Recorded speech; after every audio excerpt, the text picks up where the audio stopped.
Hello साथियों, कैसे हैं आप सभी। मैं विवेक एक बार फिर से आप सभी साथियों का आपके अपने परिवार एग्जामपुर में हार्दिक स्वागत करता हूं। हम हैं एग्जामपुर कलम से क्रांति। कहते हैं कि लहरों से डरकर नौका पार नहीं होती, कोशिश करने वालों की, मेहनत करने वालों की कभी हार नहीं होती। तो साथियों, आज से हम लोग अपनी उत्तर प्रदेश पुलिस होमगार्ड की जो भर्ती है, इसमें केवल एक विषय आएगा, सामान्य ज्ञान। उसकी क्लासेस शुरू कर रहे हैं। सब लोग अपने अपने इष्ट देवता, जिन भी भगवान को आप मानते हैं, जिनका भी आप सम्मान करते हैं, उनका नाम लेकर, मां सरस्वती, बाबा श्याम का नाम लेकर हम लोग साथ ही शुरुआत करते हैं। बहुत सारे बच्चों की बुक को लेकर कमेंट थी, तो बता दूं आपकी बुक की टेंशन खत्म हो गई है। 22 नवंबर को रात को लॉन्च कर रहे हैं। किताब बहुत ही बढ़िया एकदम।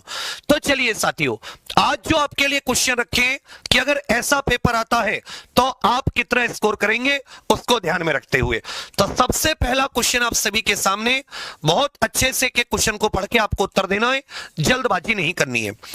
आईसीसी महिला वनडे विश्व कप 2025 का खिताब किसने जीता है? आईसीसी महिला वनडे विश्व कप, क्योंकि एक बहुत बड़ी उपलब्धि है, इसलिए यहां से क्वेश्चन बनेगा। आपको यह भी बताना है, यह 37 वनडे वर्ल्ड कप का महिलाओं का कौन सा संस्करण है। ये जो वर्ल्ड कप है, यह 37 कौन सा संस्करण है। आपको यह भी बताना है, यह पहली बार कब और 37 कहां हुआ। यह पहली बार कब और कहां हुआ। इसमें कुल कितनी टीम खेलती हैं। ये जो महिलाओं का वनडे वर्ल्ड कप है, इसमें कुल कितनी टीम खेलती हैं। 2025 का मेजबान कौन रहा है। देखो क्वेश्चन को कैसे तोड़ते हैं, मेजबानी किस किसने की है। फिर आपको यह भी बताना है भैया कि उप विजेता कौन सी टीम रही है, मतलब फाइनल में जो विजेता टीम है उसमें उप विजेता कौन रही है, और प्लेयर ऑफ द सीरीज कौन है। प्लेयर ऑफ द सीरीज कौन है, यह भी आपको क्वेश्चन साथ में बता के चले, तब जाके इस क्वेश्चन का आपको निचोड़ मिलेगा। तो आईसीसी महिला वनडे विश्व कप बहुत ज्यादा चर्चा में। यह साथी पहली बार 1973, पहली बार 1973। मेरे साथ रिपीट करते चलो, जब आप रिपीट करोगे तो आपको चीजें याद हो जाएंगी। यह पहली बार 1973 इंग्लैंड में, पहली बार 1973 इंग्लैंड में इसका आयोजन हुआ। यह साथी 13वां संस्करण है। 2025 का कौन सा संस्करण है? 13वां। कुल इसमें 8 टीमों ने भाग लिया है। अब ये जब 2029 में होगा, तब साथी टीम की संख्या बढ़ के 10 हो जाएगी। उप विजेता दक्षिण अफ्रीका की टीम रही है। उप विजेता दक्षिण अफ्रीका, क्योंकि विजेता भारत की टीम रही है। तो आईसीसी महिला वनडे विश्व कप 2025 का खिताब भारत ने जीता। इंडिया और श्रीलंका ने इसकी मेजबानी की है। जबकि जो साथी फाइनल मैच है वो मुंबई के डी.वाई. पाटिल मैदान में हुआ है। फाइनल मैच कहां पर हुआ है? डी.वाई. पाटिल स्टेडियम, मुंबई महाराष्ट्र में फाइनल मैच हुआ है। जबकि man of the player of the series कहेंगे दीप्ति शर्मा करके जो प्लेयर है, ये साथी प्लेयर ऑफ द सीरीज रही हैं। तो इस प्रकार आपके यहां पर कई सारे क्वेश्चन बन गए। आईसीसी महिला वनडे विश्व कप 2025 का खिताब किसने जीता? मेरे साथ साथ रिवाइज करते चलो, रिपीट करते चलो, मुझे याद कराना है। कहोगे भैया भारत ने किसको हराकर जीता? दक्षिण अफ्रीका। उप विजेता का मतलब होता है जो सेकंड रही। Player of the series Deepti Sharma. मेजबानी भारत और श्रीलंका। फाइनल हुआ डी.वाई. पाटिल मैदान, मुंबई। यह कौन सा संस्करण है? 13वां। पहली बार 1973 इंग्लैंड में। कुल टीम 8। यह भारत का पहला खिताब है। अभी तक भारत की महिला टीम ने वनडे वर्ल्ड कप नहीं जीता था, यह पहला इसका। तो पहले का उत्तर क्या गया? ए आपका बिल्कुल सही है। प्रश्न संख्या 2, बंगाल का पहला गवर्नर जनरल कौन था? बंगाल का पहला गवर्नर जनरल कौन था? देखिए, इससे पहले इसके पद को गवर्नर कहा जाता था, फिर साथ ही इसके पद को बदलकर क्या कर दिया गया? इसके पद को ही गवर्नर जनरल ऑफ बंगाल कर दिया गया। फिर इसी पद को बदलकर भारत का गवर्नर जनरल कर दिया गया। बंगाल के स्थान पर भारत का गवर्नर जनरल कर दिया गया। बंगाल के स्थान पर भारत का गवर्नर जनरल, और फिर साथ ही इसी पद को गवर्नर जनरल के साथ साथ वायसराय कर दिया गया। इस प्रकार से अंग्रेजी कंपनी के जो सबसे उच्च स्तर का अधिकारी था, उसका यहां पर कुछ विकास हुआ है। एक बार अभी सब सभी छोटे भाई बहनों से निवेदन है कि इस क्लास के लिंक को सब लोग शेयर कर दोगे तो सच में मन में प्रसन्नता हो जाएगी। आज रात को बाबा खाटू श्याम जी की यात्रा पर जा रहा हूं। तुम सब लोगों के लिए एक आशीर्वाद मांगने की बाबा शुरुआत कर रहे हैं होमगार्ड की। इन बच्चों को इस बार भटकने मत देना। एक बार सबके लिए कहूंगा कि राहें जहां तक जाएंगी राहगीर वहां तक जाएगा। ये दरिया से क्यों पूछ रहे ये नीर कहां तक जाएगा। रे खींच धनु के डोर निशाना साधो अपनी मंजिल का, बाकी बाद में देखेंगे ये तीर कहां तक जाएगा। तो ध्यान दीजिएगा, ये जो साथी कैनिंग था ये पहला वायसराय बना। ये क्या बना साथी? पहला वायसराय बना। विलियम बेंटिक जो था ये भारत का ये पहला जो पूरे भारत का गवर्नर जनरल था, प्रथम कह सकते हैं पूरे भारत का गवर्नर जनरल, जिसको पूरे भारत के गवर्नर जनरल की उपाधि दी गई। जबकि साथी आ जाए बंगाल का पहला गवर्नर जनरल तो ये वारेन हेस्टिंग्स था। ये कौन था? वारेन हेस्टिंग्स, जिसने द्वैध शासन का अंत किया था, जिसने द्वैध शासन का बंगाल में अंत किया था। इस प्रकार के जो वायसराय गवर्नर जनरल हुए हैं उनकी उपलब्धि या उनके कारनामों से संबंधित क्वेश्चन जरूर पूछे जाते हैं, इसलिए साथ ही मैंने क्वेश्चन दिया। प्रश्न संख्या 3, उत्तर प्रदेश का राज्य पशु कौन सा है? उत्तर प्रदेश का आप सभी को राज्य पशु बताना है। देखिए हर राज्य के अपने कुछ चिन्ह होते, तो वहीं से जैसे आपसे राजकीय पक्षी पूछ लेता है, राजकीय साथी पशु पूछ लेता है, राजकीय पुष्प जिसको स्टेट फ्लावर कह देते हैं, जिसको राजकीय पुष्प पूछ लेता है, और साथी राजकीय वृक्ष पूछ लेता है। क्या पूछ लेता है? उत्तर प्रदेश का राजकीय वृक्ष कौन सा है? सबके सब खींच करके उत्तर दीजिए। तो क्या कहोगे? सर पक्षी हो जाता है सारस क्रॉन्च। भाई पक्षी क्या हो जाता है? सारस क्रॉन्च करके। जबकि पशु हो जाता है बारहसिंगा, स्वैम्प डियर जिसको कह देते हैं। पुष्प हो जाता है पलाश का। पलाश का फूल क्या होता है? ये उत्तर प्रदेश का राजकीय पुष्प है। जबकि राजकीय वृक्ष क्या हो जाता है? कहोगे सर अशोक का वृक्ष। राजकीय वृक्ष क्या हो जाता है? अशोक। राज्य पशु कौन सा है? कहोगे बड़े भैया बारहसिंगा, ये उत्तर प्रदेश का राज्य पशु है। तीसरे का उत्तर भी आपका बिल्कुल सही है। प्रश्न संख्या 4, इलेक्ट्रॉन की खोज किसने की थी? इलेक्ट्रॉन की खोज किसके द्वारा की गई थी? इलेक्ट्रॉन की खोज साथी किसके द्वारा की गई थी? कि तू हंस तो मुस्कुरा तो रोना कम कर दे, तो हंस तो मुस्कुरा तो रोना कम कर दे, घर जिंदा है तो मेहनत करके दिखा दे, इस जिंदगी की नाक में दम कर दे, राज सुल्तान कर दे चढ़ाई। एक बार अपने बड़े भाई के लिए, एक बार मेरी मेहनत के लिए सबके सब व्हाट्सएप पर शेयर कर दो। आज दिल खुश कर दूंगा इस क्लास में तुम्हारा। Electron, proton, neutron. आप जानते हैं साथी जो प्रोटॉन और न्यूट्रॉन होते हैं ये किसी भी परमाणु के नाभिक में पाए जाते हैं। कौन से? प्रोटॉन और न्यूट्रॉन। जबकि इलेक्ट्रॉन इसके चारों तरफ घूमते रहते। इलेक्ट्रॉन, जेम्स चैडविक ने न्यूट्रॉन की खोज की थी। जेम्स चैडविक ने किसकी खोज की? तुरंत कहोगे सर जेम्स चैडविक ने न्यूट्रॉन की खोज की। जबकि जो साथी रदरफोर्ड है, रदरफोर्ड को जो परमाणु नाभिक है इसके लिए भी जाना जाता है। जबकि गोल्डस्टीन इत्यादि जो थे, गोल्डस्टीन के साथ इसको प्रोटॉन का खोजकर्ता माना जाता है। जो जे थॉमसन थे, इलेक्ट्रॉन की खोज किसने की थी? जे थॉमसन ने। अच्छे से याद रखेगा, इलेक्ट्रॉन का खोजकर्ता जे थॉमसन, इलेक्ट्रॉन का खोजकर्ता जे थॉमसन। जबकि न्यूट्रॉन का जेम्स चैडविक, न्यूट्रॉन का जेम्स चैडविक। रदरफोर्ड और गोल्डस्टीन प्रोटॉन, रदरफोर्ड ने परमाणु नाभिक की भी खोज की थी। चौथे का उत्तर ए आपका बिल्कुल सही है। प्रश्न संख्या 5, भारत में राष्ट्रीय विज्ञान दिवस कब मनाया जाता है? भारत में राष्ट्रीय विज्ञान दिवस कब मनाया जाता है? इसी दिन साथी 1928 में, इसी दिन 1928 में सीवी रमन जी जो भारत के भौतिक विज्ञानी थे, सीवी रमन ने रमन स्कैटरिंग की खोज की थी। किसकी खोज की थी? कहोगे सर रमन स्कैटरिंग की। इनका बर्थडे नहीं होता, कई लोग सोचते हैं सीवी रमन जी का बर्थडे होता है। इन्होंने साथी 28 फरवरी 1928 को रमन प्रभाव की खोज की थी जो स्कैटरिंग ऑफ लाइट से संबंधित है। और इसीलिए राष्ट्रीय विज्ञान दिवस कब मनाया जाता है? 28 फरवरी को मनाया जाता है। यह बताइए, सीवी रमन जी को भौतिकी के लिए नोबेल प्राइज किस वर्ष मिला? इनको फिजिक्स के लिए या भौतिकी के क्षेत्र में नोबेल प्राइज किस वर्ष मिला? Nobel prize.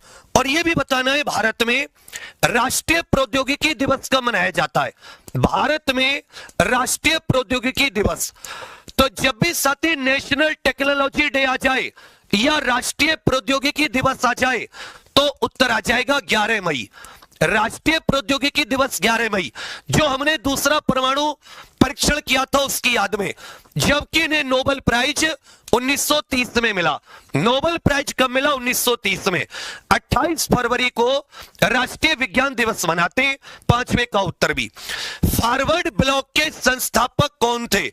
यह साथी एक पार्टी कह लो इसे, या इसे एक संस्था कह लो। फॉरवर्ड ब्लॉक के संस्थापक कौन थे? यह बात 1938 और 1939 की है। कांग्रेस करके जो साथी पार्टी है जिसने भारत की आजादी की लड़ाई मुख्य रूप से लड़ी, इसके हरिपुरा अधिवेशन और अगले साल त्रिपुरी अधिवेशन, इन दोनों के अध्यक्ष सुभाष चंद्र बोस जी बने। कौन बने? नेताजी सुभाष चंद्र बोस लगातार 2 बार कांग्रेस के अध्यक्ष बने। 1938 में हरिपुरा अधिवेशन के और 1939 में त्रिपुरी अधिवेशन के। लेकिन 1939 में उनका विवाद हो गया। 1939 में कांग्रेस की अध्यक्षता से इस्तीफा देकर, त्याग पत्र देकर, इसी वर्ष 1939 में उन्होंने साथी अपने संगठन फॉरवर्ड ब्लॉक की स्थापना की। अपने संगठन फॉरवर्ड ब्लॉक की स्थापना की। अपने संगठन फॉरवर्ड ब्लॉक की स्थापना। तो पूछेगा आपसे कि भाई फॉरवर्ड ब्लॉक की स्थापना किसने की है? तो ये सुभाष चंद्र बोस जी ने की है। फॉरवर्ड ब्लॉक की स्थापना किसने की है? सर सुभाष चंद्र बोस जी ने की है। भगत सिंह जी की थी नौजवान भारत सभा। नौजवान भारत सभा करके जो संस्था थी, यह सरदार भगत सिंह जी की थी। छठे का उत्तर भी आपका बिल्कुल सही है। प्रश्न संख्या 7, अनहैप्पी इंडिया पुस्तक किसने लिखी है? पुस्तक का नाम है अनहैप्पी इंडिया। इनमें से किस स्वतंत्रता सेनानी ने अनहैप्पी इंडिया पुस्तक लिखी है? सबके सब उत्तर दीजिए। जैसे दादा भाई नौरोजी, इन्होंने साथी धन के निष्कासन का सिद्धांत दिया और एक किताब लिखी, poverty and un British rule in India. मेरे साथ बोलते चलिए, poverty and un British rule in India. अंग्रेजों के शासन के विरुद्ध एक किताब लिखी। जवाहरलाल नेहरू जी की 2 किताबें हैं, अंग्रेजी में डिस्कवरी ऑफ इंडिया। यह किसकी किताब है? जवाहरलाल नेहरू जी। जबकि महात्मा गांधी जी की माई एक्सपेरिमेंट विद ट्रूथ, सत्य के साथ मेरे प्रयोग, माई एक्सपेरिमेंट विद ट्रूथ, सत्य के साथ मेरे प्रयोग, और हिंद स्वराज, ये इनकी प्रसिद्ध किताबें थी। याद रखिएगा, लाला लाजपत राय, लाल बाल और पाल, इनमें से केवल लाला लाजपत राय ये साथी कांग्रेस के अध्यक्ष रहे। केवल लाला लाजपत राय, इन्होंने किताब लिखी अनहैप्पी इंडिया। तो पूछेगा लाला जी अनहैप्पी है, ऐसे याद कर लेना। अनहैप्पी इंडिया किताब किसने लिखी? लाला लाजपत राय। अतिरिक्त वालों को भी देख लेना। सर हिंद का युद्ध किस वर्ष लड़ा गया था? एक फेमस युद्ध हुआ है जिसे कहते सर हिंद का युद्ध। यह साथी किस वर्ष लड़ा गया था? 1555 में, 1526 में, 1764 में। यह सरहिंद का युद्ध कब लड़ा गया? तो यह बहुत इंपॉर्टेंट है, ध्यान दीजिएगा। 1526 में पानीपत का प्रथम युद्ध, 1526 में पानीपत का प्रथम युद्ध, बाबर और इब्राहिम लोदी। जबकि साथी 1556 नवंबर में अकबर और विक्रमादित्य हेमू के मध्य पानीपत का दूसरा युद्ध लड़ा गया। पानीपत का सेकंड युद्ध लड़ा गया। एक और पानीपत का प्रसिद्ध युद्ध है 14 जनवरी 1761। यह मराठा और अहमद शाह अब्दाली के मध्य यह पानीपत का तीसरा युद्ध लड़ा गया। पानीपत का तीसरा युद्ध। ये जो सरहिंद का युद्ध है ये इसलिए महत्वपूर्ण है कि 15 साल का निर्वासन काटने के बाद में दोबारा से हुमायूं ने दिल्ली पर अधिकार किया था। ये हुमायूं और सिकंदर सूरी के बीच में था। हुमायूं और सिकंदर सूरी की हार हुई, हुमायूं की जीत हुई। लेकिन ये जीत कुछ दिन चली क्योंकि ये साथी अपनी वेधशाला की सीढ़ियों से गिरकर इसकी मृत्यु हो गई। और फिर हेमू का शासन, फिर 1556 में अगले साल पानीपत का साथी दूसरा युद्ध। तो पूछेगा सरहिंद का युद्ध कब लड़ा गया? 1555। किसके बीच में? हुमायूं और सिकंदर सूरी। किसकी जीत हुई? हुमायूं की जीत हुई। 8वें का उत्तर है आपका बिल्कुल सही है। संथाल विद्रोह ये किस वर्ष हुआ था? तो ये क्वेश्चन बहुत पूछता है। जो भारत में जनजातीय आंदोलन हुए, जो भारत की जनजाति थी, किसान थे, मजदूर थे, इन्होंने अंग्रेजों के खिलाफ विद्रोह का बिगुल बजा दिया था और कह दिया था अंग्रेजों से क्या सफलता एक चुनौती है, स्वीकार करो, क्या कमी रह गई देखो और सुधार करो। जब तक ने सफलो नींद चैन को त्यागो तुम, संघर्ष का मैदान छोड़ मत भागो तुम। कुछ किए बिना ही जय जयकार नहीं होती। कोशिश करने वालों की, मेहनत करने वालों की कभी हार नहीं होती। रह सुल्तान कर दे चढ़ाई, अब की बार होमगार्ड पार। बच्चा मेहनत कर लो, ये अंतिम प्रयास है, मेहनत कर लो। लास्ट क्वेश्चन तक टिकोगे? बोलो भगवान श्याम की कसम लेते हो लास्ट क्वेश्चन तक टिकोगे? चलिए, संथाल विद्रोह बहुत महत्वपूर्ण विद्रोह, ध्यान दीजिएगा। इसमें साथी सिद्धू कान्हू ये इसके नेतृत्व करता थे। इनका नेतृत्व सिद्धू कान्हू जून 1855 से शुरू हुआ और 1856 तक अंग्रेजों ने इस विद्रोह को दबा दिया। इसके तुरंत बाद 1857 की क्रांति, इसके तुरंत बाद 1857 की क्रांति। एक और आता है 1859 जिसको नील विद्रोह कहा जाता है, जिसको साथी इंडिगो रिवोल्ट भी कहा जाता है। एक 1899 का आता है जिसको साथी मुंडा विद्रोह या फिर भगवान बिरसा मुंडा जी के नेतृत्व में उलगलान विद्रोह भी कहा जाता है, उलगलान विद्रोह भी कहा जाता है। तो चलिए 9वें का उत्तर क्या जाता है? ये आपका बिल्कुल सही है। प्रश्न संख्या 10, भारतीय विश्वविद्यालय अधिनियम यह किस वर्ष लागू हुआ और उस समय भारत का वायसराय और गवर्नर जनरल कौन था? भारत का वायसराय और गवर्नर जनरल कौन था? इसी के शासन काल में साथी प्राचीन स्मारक अधिनियम भी आया। प्राचीन स्मारक के संरक्षण के लिए भी एक कानून आया और इसी के राज्य में भारतीय विश्वविद्यालय अधिनियम भी लागू किया गया। ये बात है कर्जन के समय की, वही कर्जन जिसको बंगाल विभाजन के लिए जाना जाता है, वही कर्जन जिसको बंगाल विभाजन घोषित करने के लिए जाना जाता है। तो याद रखिएगा कर्जन ने ही 1904 में भारतीय विश्वविद्यालय अधिनियम, फिर से पूछो, फिर से बताओ, भारतीय विश्वविद्यालय अधिनियम कब आया? भारतीय विश्वविद्यालय अधिनियम कब आया? कहोगे सर 1904, ये आपका बिल्कुल सही उत्तर है। प्रश्न संख्या 11 पूछा है, फायान जो यात्री था भारत में किस शासक के शासन काल में आया था? फायान नाम का चीनी यात्री भारत में किस शासक के शासन काल में आया था? हर्षवर्धन, चंद्रगुप्त मौर्य, चंद्रगुप्त द्वितीय विक्रमादित्य या साथी अशोक? फायान इनमें से किसके शासन काल में आया था? फायान इनमें से साथी किसके शासन काल में भारत की यात्रा पर आया था? तो देखिए गुप्त वंश की बात करें, यह भारत का स्वर्ण काल कहा जाता है, गोल्डन पीरियड। कहते ना भारत की सोने की चिड़िया बना इसी समय में। तो संस्थापक श्रीगुप्त थे। संस्थापक कौन हो गए? श्रीगुप्त। मुख्य राजा लिख रहा हूं। फिर साथी चंद्रगुप्त प्रथम आए। चंद्रगुप्त प्रथम के बाद में आ जाते भैया आपके जो समुद्रगुप्त हो जाते। उसके बाद में चंद्रगुप्त द्वितीय, इन्होंने सबसे पहले महाराजा धीराज की उपाधि धारण की। चंद्रगुप्त द्वितीय जिनको विक्रमादित्य, जो मेहरौली का लोह स्तंभ है, दिल्ली में मेहरौली का लोह स्तंभ है ना, जिस पर जंग नहीं लगता, वो साथी इन्हीं के उसमें बनाया गया है, इन्हीं के उसमें बनाया गया है। फिर कुमारगुप्त इत्यादि आ जाते। कौन आ जाते भैया? कहोगे कुमारगुप्त प्रथम इत्यादि, फिर स्कंदगुप्त। ये कुमारगुप्त वही है जिन्होंने नालंदा विश्वविद्यालय की स्थापना की थी, नालंदा। तो फाह्यान किसके शासनकाल में आया था? ये चंद्रगुप्त विक्रमादित्य 399 ईस्वी के आसपास आया, 10 वर्ष भारत में रहा।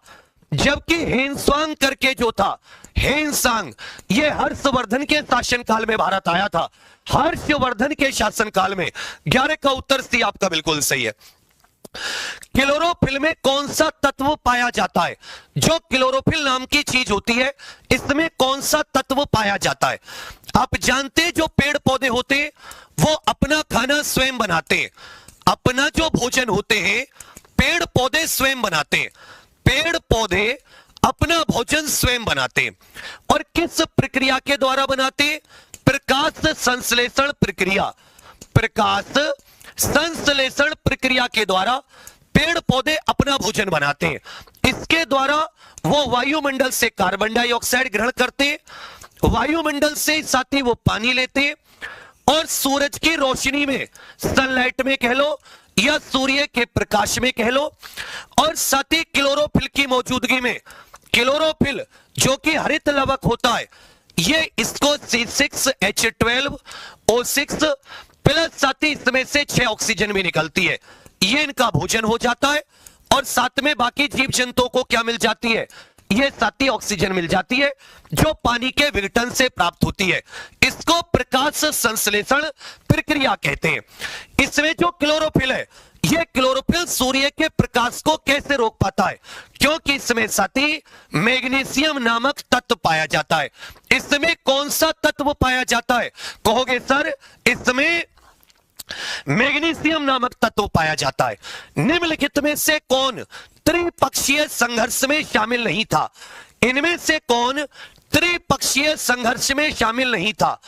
याद रखिएगा, कन्नौज के लिए जो साथी इत्र नगरी है, कन्नौज, कन्नौज के ऊपर आधिपत्य के लिए, कन्नौज के ऊपर अधिकार के लिए कई सौ वर्ष भारत की 3 महाशक्तियों के बीच में संघर्ष चला, युद्ध चला, कंपटीशन चला।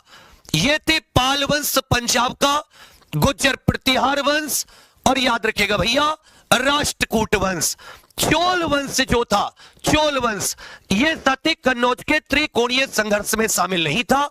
13 का उत्तर क्या जाता है? 13 का उत्तर डी आपका बिल्कुल सही है। मोहनजोदड़ो की खोज किसने की थी? मोहनजोदड़ो की खोज ये किसके द्वारा की गई थी? उस समय ध्यान दीजिए, आपको 3-4 क्वेश्चन और बताने।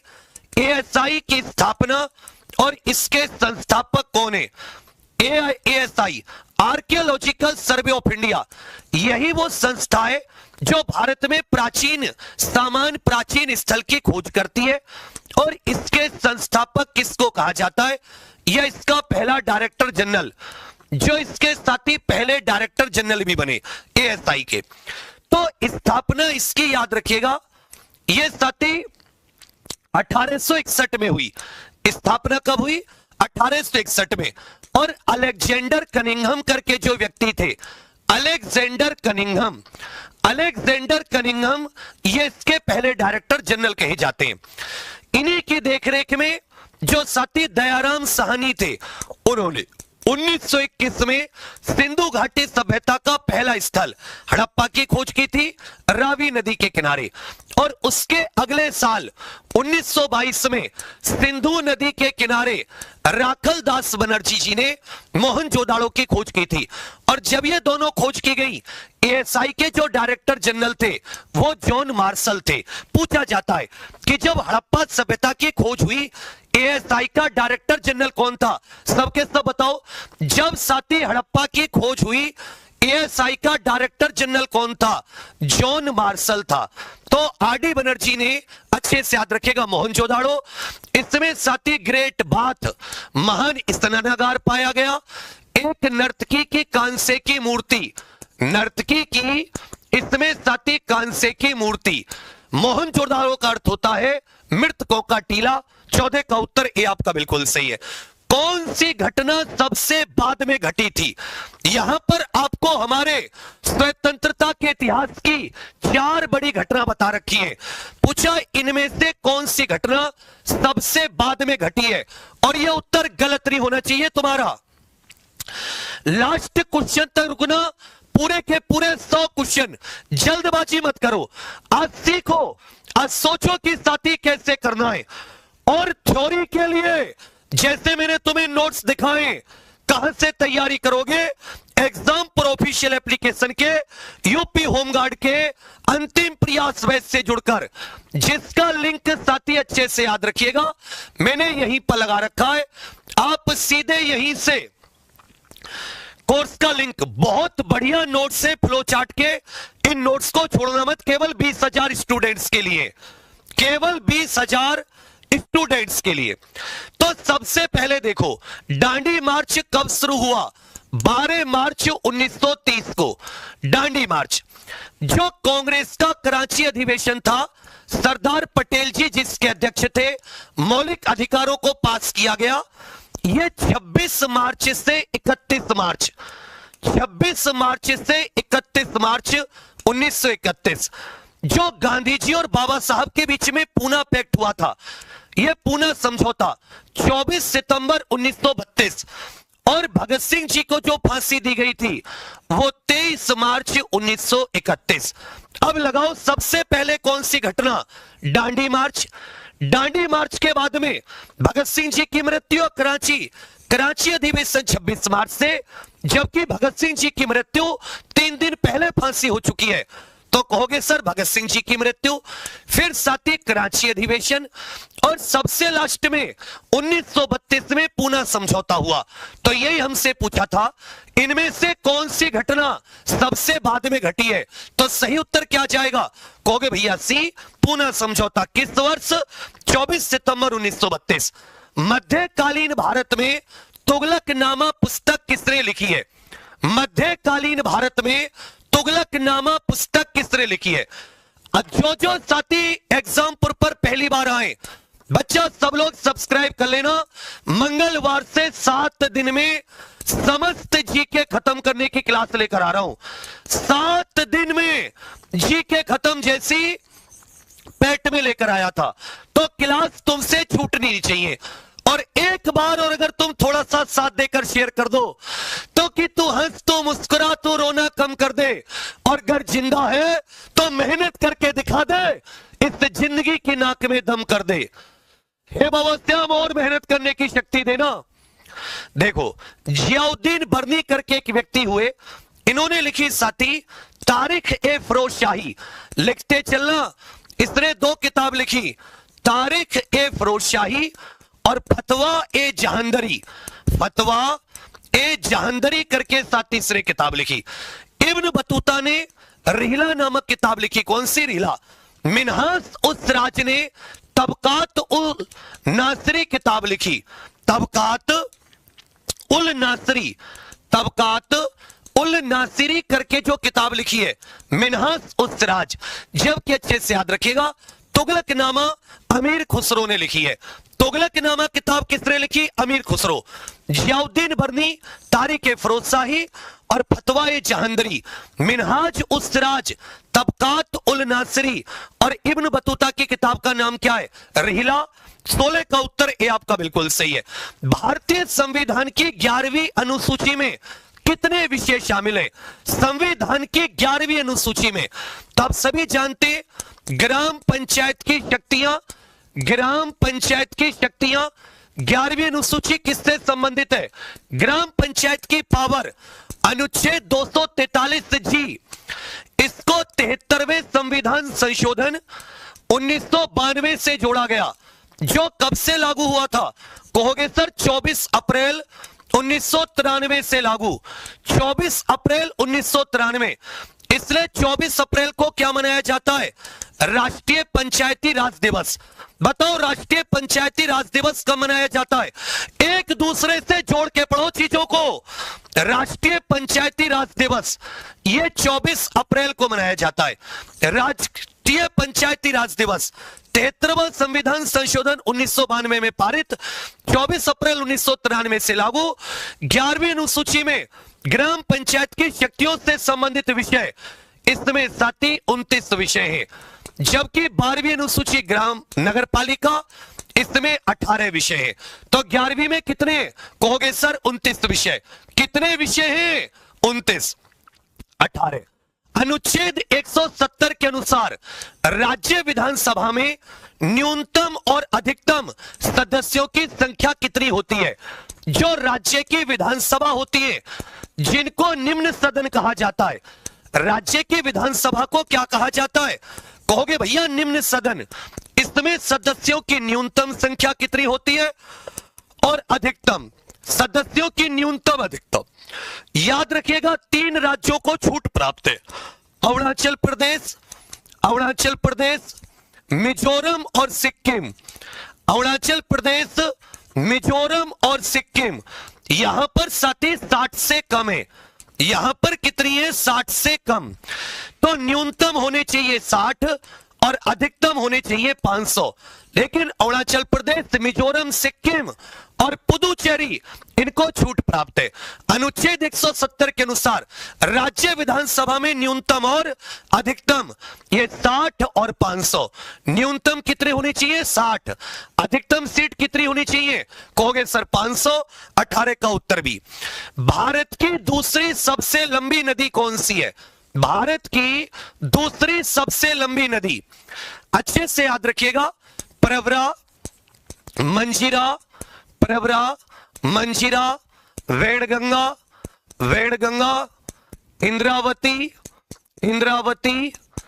प्रवरा, मंजीरा, वेणगंगा, इंद्रावती, प्राणहिता, ये सब इसकी सहायक नदियां हैं। ये क्या हो जाती है? इस नदी की सहायक नदियां हैं। ये सब क्या? इस नदी की सहायक नदियां। इसको वृद्ध गंगा या बूढ़ी गंगा भी कहा जाता है। इसको वृद्ध गंगा या इसको साथ ही दक्षिण गंगा भी कहा जाता है। इस नदी को दक्षिण गंगा। ये गंगा जी के बाद में भारत की दूसरी सबसे लंबी नदी है। किसकी बात कर रहे हैं? मां गोदावरी। गंगा जी 2525 किलोमीटर और मां गोदावरी की लंबाई कितनी है? 1465 किलोमीटर। कहां से निकलती है? त्र्यंबकेश्वर, नासिक से निकलती है। त्र्यंबकेश्वर, नासिक, महाराष्ट्र। और याद रखिएगा, बंगाल की खाड़ी में, कहां पर जाकर? बंगाल की खाड़ी। जायकवाड़ी बांध, पोलवरम परियोजना, जायकवाड़ी बांध, Shri Ram, Arthur cotton barrage, इसी प्रकार श्री राम सागर बैराज, ये सब के सब, और पोलवरम परियोजना, ये सब किस पर स्थित है? ये सारी की सारी गोदावरी पर स्थित है। तो भारत की दूसरी सबसे लंबी नदी, और अगर प्रायद्वीपीय भारत की सबसे लंबी पूछ लेता कि दक्षिण भारत या प्रायद्वीपीय भारत की सबसे लंबी, पूरे भारत की दूसरी सबसे लंबी और प्रायद्वीपीय भारत की सबसे लंबी नदी गोदावरी। 19 का उत्तर है। जब किसी नदी को इस तरीके से पढ़ोगे तो भागने की जरूरत नहीं पड़ेगी, सब कुछ याद होगा। भारत में उच्च न्यायालय के न्यायाधीश की सेवानिवृत्ति आयु कितनी है? हाई कोर्ट के न्यायाधीश की सेवानिवृत्ति आयु कितनी है? हाई कोर्ट के न्यायाधीश की, तो याद रखिएगा, भारत में हाई कोर्ट, सुप्रीम कोर्ट की रिटायरमेंट आयु पूछे कि सुप्रीम कोर्ट के जज की सेवानिवृत्ति आयु कितनी है या रिटायरमेंट आयु कितनी है, मैं स्लो ही चल रहा हूं, मैं आपको एक आइडिया देता चल रहा हूं तुम्हें किस तरीके से पढ़ना है। तो 65 वर्ष होती है। कितने वर्ष कहोगे सर? 65 वर्ष। जबकि हाई कोर्ट के जज की रिटायरमेंट आयु ये 62 वर्ष होती है। सुप्रीम कोर्ट की 65 वर्ष, हाई कोर्ट की 62 वर्ष। राष्ट्रीय महिला आयोग की प्रथम अध्यक्षा कौन थी? राष्ट्रीय महिला आयोग की पहली अध्यक्षता किसने की थी? राष्ट्रीय महिला आयोग की पहली अध्यक्ष कौन थी? पूर्णिमा आडवाणी, मोहिनी गिरी, जयंती पटनायक या गिरिजा व्यास? राष्ट्रीय महिला आयोग की पहली अध्यक्ष याद रखेगा जयंती पटनायक थी। राष्ट्रीय महिला आयोग की पहली अध्यक्षता किसने की? जयंती पटनायक। 21 का उत्तर सी आपका बिल्कुल सही है। भारतीय संविधान का कौन सा अनुच्छेद राज्यों के बीच नदी जल विवादों से संबंधित है?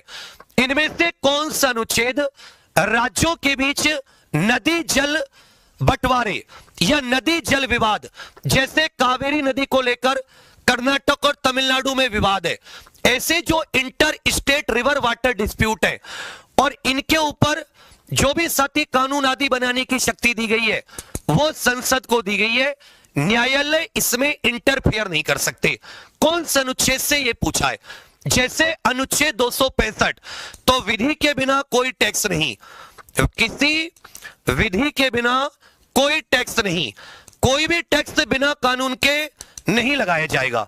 अनुच्छेद 246, ये अनुसूची 7 की 3 लिस्ट जो है, अनुसूची 7 की 3 लिस्ट से संबंधित है। 263, ये अंतरराज्यीय परिषद की स्थापना से संबंधित है, जिसकी स्थापना राष्ट्रपति करते हैं। अनुच्छेद 262, अंतरराज्यीय नदी जल विवादों से संबंधित, राज्यों के बीच का मतलब है अंतरराज्यीय नदी जल विवाद। कौन सा अनुच्छेद? अनुच्छेद 262। हाइड्रोजन गैस की खोज किसने की थी? हाइड्रोजन, जिस प्रकार से यूपी पुलिस भर्ती बोर्ड अपने अलग अलग एग्जाम में जीके पूछता है, आज के 100 क्वेश्चन वैसे ही हैं। मुझे एंड में तुम्हारा स्कोर चाहिए होगा कि 100 में भैया हमारा स्कोर इतना आया है। मैं तुमसे हाथ जोड़कर गुरु कह रहा हूं, गुरु होते हुए पूरी क्लास देख के जाना, फिर बेशक मुझसे पढ़ना मत पढ़ना आगे। और परसों से मैं तुम्हें यह भी बताऊंगा बच्चा कि किस तरीके से तुम्हें पढ़ाई करनी है, थ्योरी कैसे पढ़नी है। हाइड्रोजन की खोज किसने की थी? अच्छे से याद रखिएगा, हेनरी कैवेंडिश के द्वारा। यह खोज किसके द्वारा की गई थी? हेनरी कैवेंडिश के द्वारा। किसके द्वारा बच्चा? हेनरी कैवेंडिश के द्वारा हाइड्रोजन की खोज की गई थी। भारतीय संविधान का कौन सा अनुच्छेद किसी अपराध में आरोपी की सुरक्षा से संबंधित है? किसी अपराध में आरोपी की सुरक्षा अभियुक्त के संरक्षण से संबंधित है। इसको साथ ही आरोपी भी कह सकते हो या अपराध के अभियुक्त का संरक्षण। तो इसमें 3 पॉइंट है। पहला पॉइंट कहता है कि जो दंडिक विधि होती है, जो क्रिमिनल लॉ होते हैं, वो साथी बीते समय में लागू नहीं किए जा सकते। बीते समय में लागू नहीं किए जा सकते, बीते समय में लागू नहीं। इसका सेकंड पॉइंट कहता है दोहरे दंड से संरक्षण। सेकंड पॉइंट क्या कहता है? दोहरे दंड से संरक्षण। और तीसरा कहता है स्वयं के खिलाफ गवाही देने के लिए मजबूर नहीं किया जाएगा। स्वयं के खिलाफ गवाही देने के लिए बाध्य नहीं किया जाएगा। स्वयं के खिलाफ किसी व्यक्ति को गवाही देने के लिए, यह है अनुच्छेद 20। 21 में है जीवन और व्यक्तिगत स्वतंत्रता का अधिकार, प्राण और दैहिक स्वतंत्रता। 22 में गिरफ्तारी से संरक्षण, 22 में कुछ मामलों में गिरफ्तारी से संरक्षण, और 19 में सती 6 प्रकार की स्वतंत्रताएं। 19(1) में 6 प्रकार की क्या दे रखी है? स्वतंत्रता दे रखी है। 24 का उत्तर क्या जाता है? ए आपका बिल्कुल सही है। आत्मकथात्मक रचना वेटिंग फॉर वीजा, ये किसने लिखी है? वेटिंग फॉर वीजा किसकी आत्मकथा है? भागो मत बच्चा, अभी तक तुम अपने जीवन से भागे हो ना। भाग भाग के तो तुम्हारी ये हालत हुई। जब भी तुम्हें पढ़ने की कोशिश हुई तुम भागने लगे। भागने से कुछ नहीं मिलेगा। कि जो लड़े हैं उन्हीं के कदमों में जहान होता है, जो लड़ते हैं उन्हीं के कदमों में जहान होता है। और ये लव वव करने से कुछ नहीं होगा। बेरोजगार का लव नहीं होता। और मेरी क्लास में लव किया तो LOV वर्ण विच्छेद कर दूंगा मैं तुम्हारा, वर्ण विच्छेद। Mahatma Gandhi ji my experiment truth, इनकी आत्मकथा का नाम क्या है? My experiment with truth. इनकी आत्मकथा का नाम था my experiment truth. Waiting for visa, ये बाबा साहब भीमराव अंबेडकर जी की आत्मकथा है। वेटिंग फॉर वीजा किसकी आत्मकथा है? बाबा साहब की आत्मकथा है। वेटिंग फॉर वीजा किस वर्ष उर्दू को उत्तर प्रदेश की दूसरी आधिकारिक भाषा बनाया गया? किस वर्ष उत्तर प्रदेश की दूसरी आधिकारिक भाषा उर्दू को बनाया गया? जो राजभाषा अधिनियम है उत्तर प्रदेश का, उसमें संशोधन करके हिंदी के साथ साथ दूसरी राजभाषा का दर्जा उर्दू को दिया गया। आपसे पूछा है किस वर्ष साथी उत्तर प्रदेश की दूसरी राजभाषा उर्दू बनी? कहोगे सर 1989। भारतीय राष्ट्रीय कांग्रेस के पहले अध्यक्ष कौन थे? भारतीय राष्ट्रीय कांग्रेस के पहले अध्यक्ष, आपको यह भी बताना है 1907 में सूरत विभाजन के समय, 1916 साथी लखनऊ अधिवेशन के समय। भारतीय राष्ट्रीय कांग्रेस की स्थापना 1885 में A.O. ह्यूम के द्वारा मुंबई में की गई थी और इसके जो पहले अध्यक्ष बने वो W.C. बनर्जी बने, जबकि दूसरे सेकंड दादा भाई नौरोजी, तीसरे याद रखिएगा बदरुद्दीन तैयब जी, तीसरे कौन बने? बदरुद्दीन तैयब जी। 1907 में रास बिहारी घोष करके जो थे और 1916 में अंबिका चरण मजूमदार। भारतीय राष्ट्रीय कांग्रेस के पहले अध्यक्ष व्योमेश चंद्र बनर्जी थे, W.C. बनर्जी। भारतीय संविधान में मौलिक अधिकार मुख्य रूप से किस देश से लिए गए? मौलिक अधिकारों की अवधारणा हमने किस देश के संविधान से लिए? भारत के संविधान में जो मौलिक अधिकार है ये हमने किस देश के संविधान से लिए? जैसे नागरिकता की बात करोगे तो नागरिकता हमने कहां से ली? एकल नागरिकता ब्रिटेन के संविधान से। कनाडा से साथी हमने अर्ध संघीय व्यवस्था ली। कैसी व्यवस्था? संघीय व्यवस्था। आयरलैंड से DPSP राज्य के नीति निर्देशक तत्व। अमेरिका के संविधान से स्वतंत्र न्यायपालिका, फंडामेंटल राइट और राष्ट्रपति पर महाभियोग। पूछा 25 डिग्री सेल्सियस पर शुद्ध आसुत जल का pH मान कितना होता है? जो प्योर डिस्टिल वाटर होता है उसका pH मान कितना होता है? उसका साथी pH मान कितना होता है? शुद्ध आसुत जल का pH मान, तो जो प्योर डिस्टिल वाटर होता है यह साथी उदासीन होता है। उदासीन मतलब एकदम न्यूट्रल, और जो न्यूट्रल होते हैं उनका pH 7 होता है। जो साधारण नमक होता है, जो ये साथी टाटा नमक आता है, टाटा नमक साधारण नमक का pH भी कितना होता है? कहोगे सर 7 होता है। साधारण नमक का भी pH 7 होता है और डिस्टिल वाटर का भी कितना होता है? 7। ये उदासीन या न्यूट्रल होता है। तृतीय बौद्ध संगीति किस शासक के शासनकाल में आयोजित की गई थी? जो तीसरी बौद्ध संगीति थी वो किस शासक के शासनकाल में?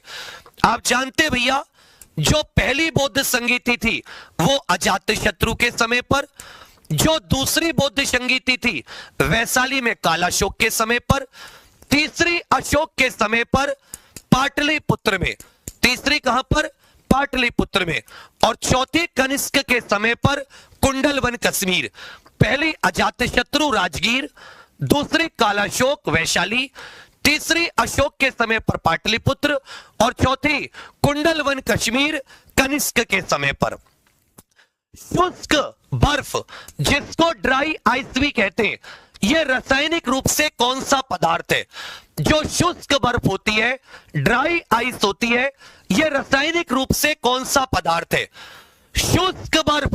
भागो मत बच्चा, मेहनत करो। यह बताओ होमगार्ड के बाद में कोई मौका मिलेगा क्या तुम्हें?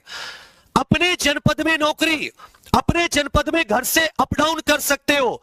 भटकते फिरोगे या तो टिक जाओ, उतनी वैकेंसी नहीं है जितना सोच रहे हो, लाखों फॉर्म है। बच्चा तुम्हारे मन में वो मेहनत करने का जज्बा क्यों नहीं आ रहा? मेरी समझ से बाहर है, तुम मेहनत करना क्यों नहीं चाह रहे?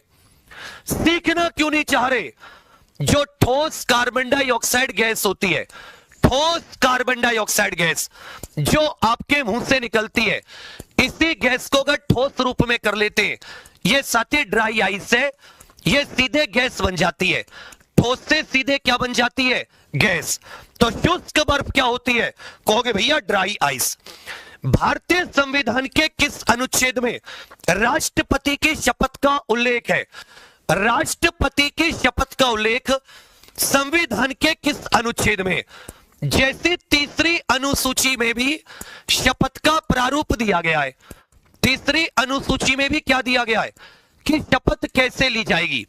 लेकिन याद रखिएगा, तीसरी अनुसूची में राष्ट्रपति की शपथ नहीं है, तीसरी अनुसूची में राष्ट्रपति की शपथ नहीं है। राष्ट्रपति के लिए अलग से अनुच्छेद दिया गया, अनुच्छेद 60। राष्ट्रपति की जो शपथ होती है अनुच्छेद 60 से होती है। बेलाडीला की पहाड़ियां ये किस राज्य में स्थित है? बेलाडीला की पहाड़ियां ये किस राज्य में? यहां से खनिजों की प्राप्ति होती है। यहां से किसकी प्राप्ति होती है? खनिजों की। जैसे उड़ीसा में बादाम पहाड़ नामक पहाड़ है। कौन से पहाड़ है? बादाम पहाड़। आपसे पूछेगा बादाम पहाड़ियां कहां पर मिलती हैं? कहोगे सर उड़ीसा में। जबकि बेलाडीला ये छत्तीसगढ़ में पाई जाती हैं। बेलाडीला की पहाड़ियां कहां पाई जाती हैं? कहोगे सर छत्तीसगढ़ में। क्वेश्चन नंबर लिखकर उत्तर दो, तभी तो जान पाओगे तुम्हारे कितने सही कितने गलत। पक्के टाइगर रिजर्व ये किस राज्य में स्थित है? पक्के टाइगर रिजर्व। यहां पर साथ ही दो नेशनल पार्क भी हैं। एक है मौलिंग नेशनल पार्क, एक कौन सा हो जाता है? MOULING, और दूसरा होता है नामदफा नेशनल पार्क। इस राज्य में दो नेशनल पार्क भी हैं। एक हो जाता है मौलिंग नेशनल पार्क, दूसरा हो जाता है नामदफा नेशनल पार्क। यहीं पर पक्के नाम से टाइगर रिजर्व है। किसकी बात कर रहे हैं? अरुणाचल प्रदेश की। पक्के टाइगर रिजर्व भारत के किस राज्य में स्थित है? कहोगे सर अरुणाचल प्रदेश में। दक्षिण भारत की सबसे ऊंची चोटी, दक्षिण भारत की सबसे ऊंची चोटी ये सती अनामलाई हिल्स, जो पश्चिमी घाट की अनामलाई हिल्स होती है, पश्चिमी घाट की अनाईमला हिल्स, उसमें पाई जाती है 2695 मीटर ऊंची, 2695। इसको दक्षिण का एवरेस्ट भी कहते हैं। यह पश्चिमी घाट पर्वतों के अनामलाई पहाड़ियों में पाई जाती है। इसका नाम हो जाता है अनाईमुड़ी। तो दक्षिण भारत की सबसे ऊंची चोटी कौन सी है? अनाईमुड़ी। कितने मीटर ऊंची है? इसकी हाइट लिखिए सबके सब। अनाईमुड़ी की ऊंचाई कितनी है? 2695 मीटर। अलमट्टी बांध किस नदी पर बनाया गया है? अलमट्टी बांध यह किस नदी पर बनाया गया है? अलमट्टी बांध याद रखिएगा, मूसी, तुंगभद्रा, मूसी, तुंगभद्रा, घाट प्रभा, ये सब इसी की सहायक नदी है। ये सब क्या हो जाती है? इसकी सहायक नदी। विजयवाड़ा जो आंध्र प्रदेश का जिला है, शहर है, वो इसी नदी के किनारे बसा हुआ है। अलमट्टी बांध इनमें से किस नदी पर है? तो याद रखिएगा कृष्णा नदी पर। इसी पर नागार्जुन सागर बांध है। इसी पर नागार्जुन सागर बांध भी किस पर हो जाता है? कृष्णा नदी पर। नागार्जुन सागर बांध और साथ ही याद रखिएगा अलमट्टी बांध, यह कृष्णा नदी पर है। बिजली की जो इस्त्री होती है, इस्त्री मतलब प्रेस, जिसको इलेक्ट्रिक आयरन कहते हैं, जो इलेक्ट्रिक की कपड़े वाली जो प्रेस होती है, कपड़े जिससे प्रेस किए जाते हैं, उसकी हीटिंग कुंडली जो होती है, जो चीज गर्म होती है, वो किस पदार्थ की बनी है? बहुत अच्छा क्वेश्चन है। जो बिजली की इस्त्री होती है, जिसको इलेक्ट्रिक आयरन कहते हैं, उसकी हीटिंग कुंडली ये किस पदार्थ की बनी होती है? चांदी। ये सर्वश्रेष्ठ सुचालक मानी जाती है। और आपसे कोई क्वेश्चन पूछे कि सर्वश्रेष्ठ सुचालक कौन सी है, तो कहोगे सर चांदी। ये नाइक्रोम की बनी होती है, निकिल प्लस क्रोमियम। ये किसकी बनी होती है? निकिल प्लस क्रोमियम, नाइक्रोम की बनी होती है। 37 का उत्तर ए। भारत में माइका, जिसको साथी अभ्रक कह देते हैं, अभ्रक का सबसे बड़ा उत्पादक राज्य बताइए। विश्व में अभ्रक का सबसे बड़ा उत्पादक, विश्व में अभ्रक का सबसे बड़ा उत्पादक, विश्व में अभ्रक का सबसे बड़ा उत्पादक भारत है।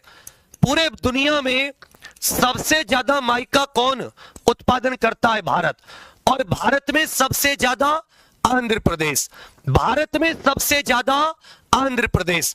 अभ्रक का भारत सबसे बड़ा, और भारत में सबसे ज्यादा कौन? कहोगे सर आंध्र प्रदेश। इनमें से कौन सा राज्य कर्क रेखा पर स्थित नहीं है? इनमें से कौन सा राज्य कर्क रेखा पर स्थित नहीं है?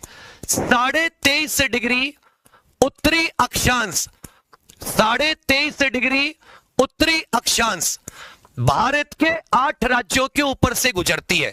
8 राज्य। गुजरात से एंटर करती है राजस्थान, एमपी के बाद में छत्तीसगढ़, छत्तीसगढ़ के बाद में चली जाती है भैया आपके झारखंड, वेस्ट बंगाल, फिर साथ ही त्रिपुरा, और त्रिपुरा के बाद में मिजोरम। कुल मिला के कितने राज्य हो गए? 3, 4, 5, 6, 7 और 8। भारत के 8 राज्यों से यह कर्क रेखा किसको कहते हैं? 23.5 डिग्री उत्तरी अक्षांश। गुजरात, राजस्थान, मध्य प्रदेश, छत्तीसगढ़, झारखंड, पश्चिम बंगाल, त्रिपुरा, मिजोरम। कौन सा राज्य नहीं है? मध्य प्रदेश भी है, छत्तीसगढ़ भी है, पश्चिम बंगाल भी है, उड़ीसा राज्य नहीं है। तो जो उड़ीसा है यह कर्क रेखा पर स्थित नहीं है। 39 का डी। प्रश्न संख्या 40, इनमें से कौन सा राज्य नेपाल से सीमावर्ती नहीं है? या इनमें से कौन सा राज्य नेपाल के साथ सीमा नहीं बनाता?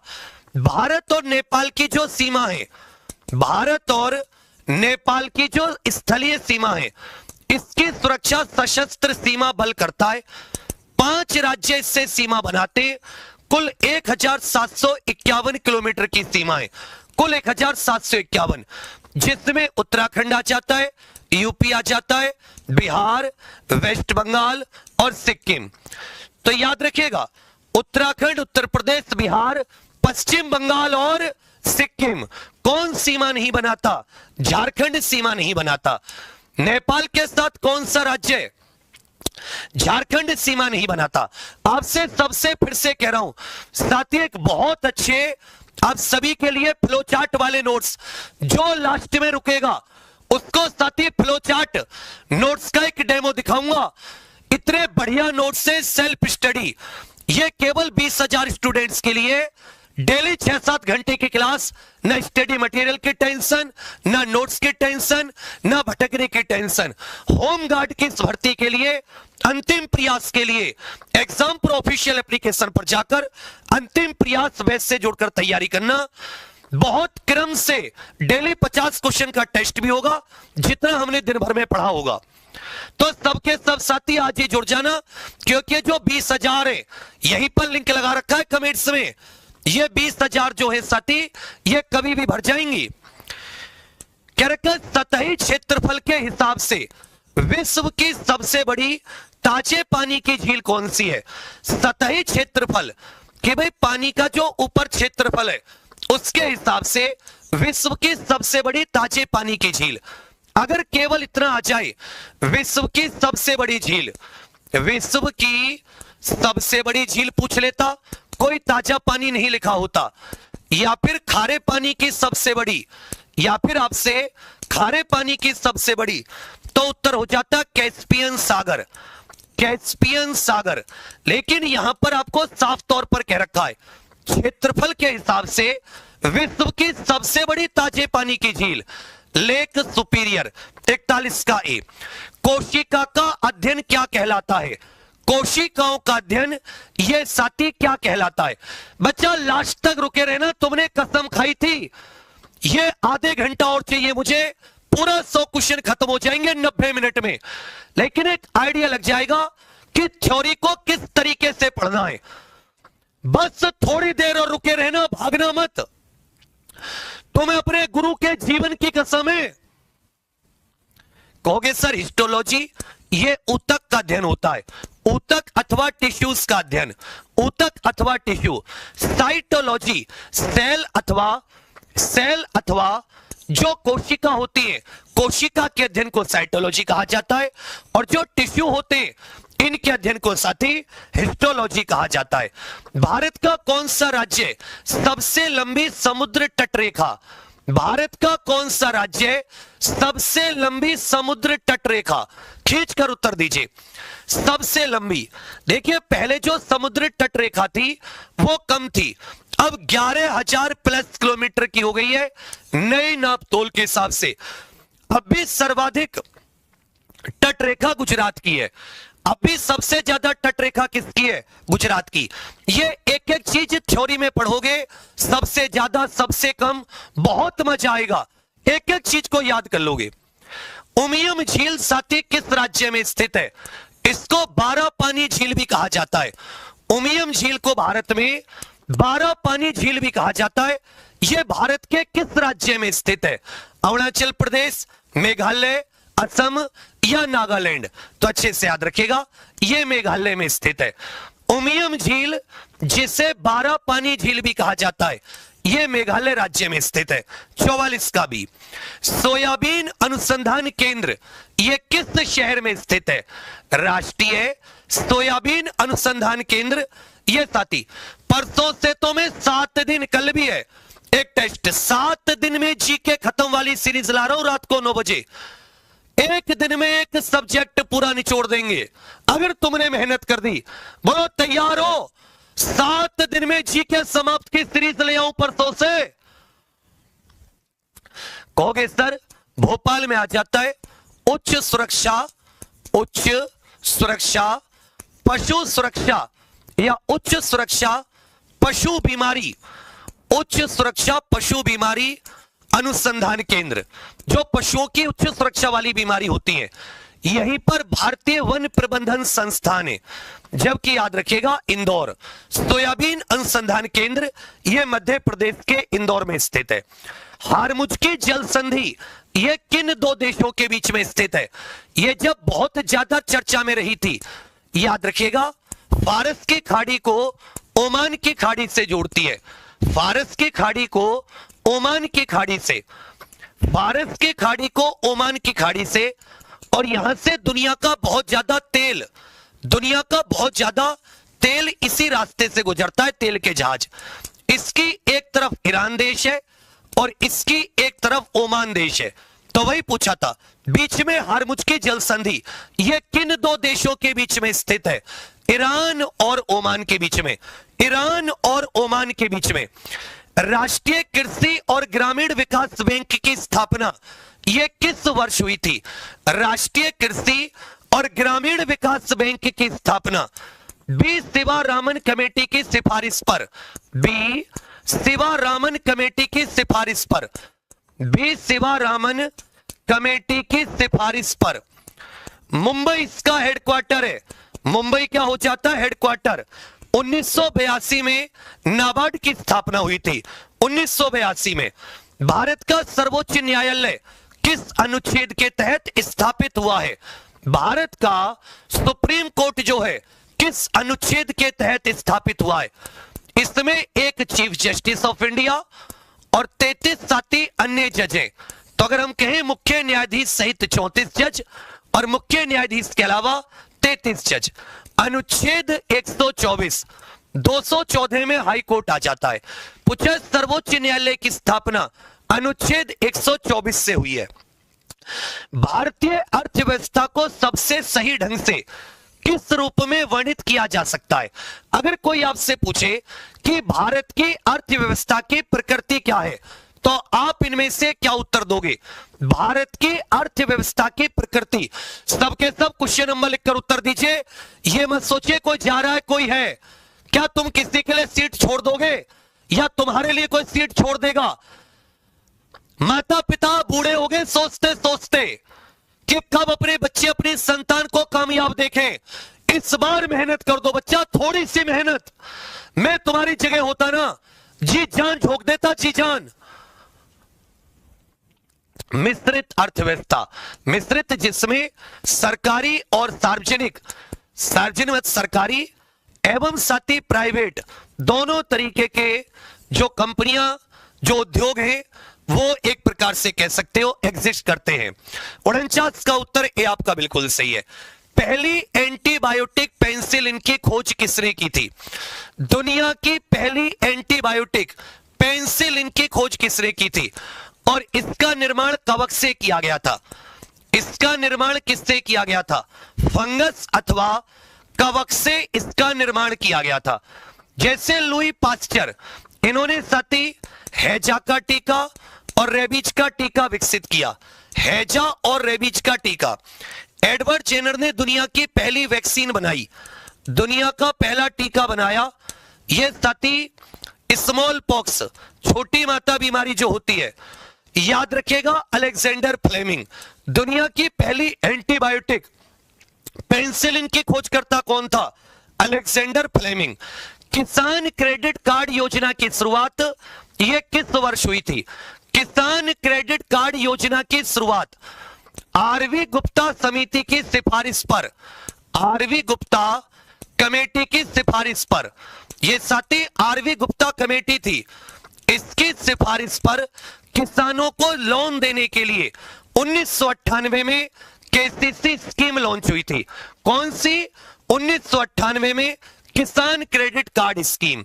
1982 में नाबार्ड, इनको याद करते चलना, 1982 में साथी नाबार्ड और 1998 में किसान क्रेडिट कार्ड। 1982 में नाबार्ड, 1998 में किसान क्रेडिट कार्ड।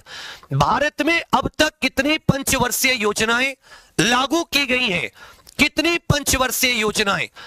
पहली पंचवर्षीय योजना 1951 से लेकर 1956 और लास्ट की जो 12वीं पंचवर्षीय योजना थी 2012 से 2017 तक भारत ने 12 पंचवर्षीय योजना लॉन्च की है। अभी तक भारत में कितनी पंचवर्षीय योजनाएं आ चुकी हैं? कहोगे सर 12 पंचवर्षीय योजनाएं।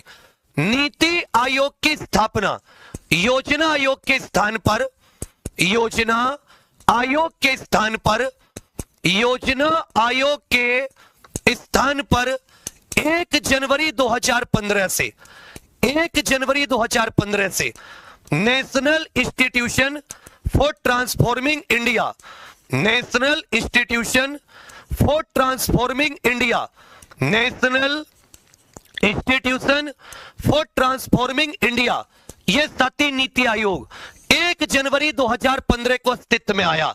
कब अस्तित्व में आया? 1 जनवरी 2015। किसके स्थान पर? कहोगे सर योजना आयोग के स्थान पर। सुएज नहर किन समुद्र को जोड़ती है? जो साथी सुएज कैनाल है, यह किन को जोड़ने का काम करती है? लगभग 193 किलोमीटर लंबी। यह मिस्र नाम का जो देश है इसके स्वामित्व में है ये। इसमें 4 झील भी पाई जाती है। इसमें कितनी झील पाई जाती है? 4 झील। एक का नाम होता है साथी लेक मंजिला, मंजिला झील। दूसरे का नाम हो जाता है तिमसा झील।